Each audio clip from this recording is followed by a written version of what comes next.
এশিয়ায় যুক্তরাষ্ট্রের যুদ্ধাস্ত্র মোতায়েন। যুক্তরাষ্ট্র এশিয়ার বিভিন্ন ধরনের জাহাজ বিরোধী অস্ত্র জড়ো করছে।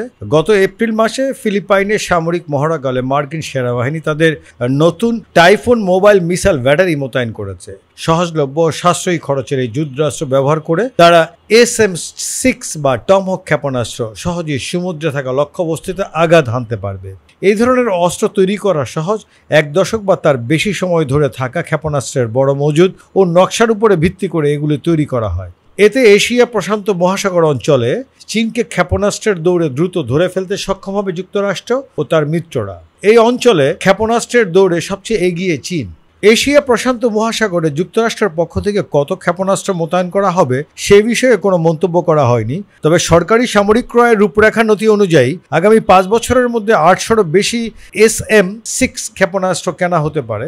নথিতে দেখা গেছে কয়েক হাজার টমাহক ও কয়েক লাখ JDAMS ইতিমধ্যে যুক্তরাষ্ট্রের অস্ত্রাগারে জমা হয়েছে। দক্ষিণ চীন সাগর এখন একটি প্রধান সমুদ্রপথ। এই পথে বছরে $3 লাখ কোটি বেশি পণ্য পরিবহন হয়ে থাকে। এর আগে 2016 সালে হেগের স্থায়ী সালিসি আদালত জানিয়ে দেন দক্ষিণ চীন সাগর নিয়ে চীনের দাবির কোনো আইনি ভিত্তি নেই, তবে বেইজিং তা প্রত্যাখ্যান করেছে।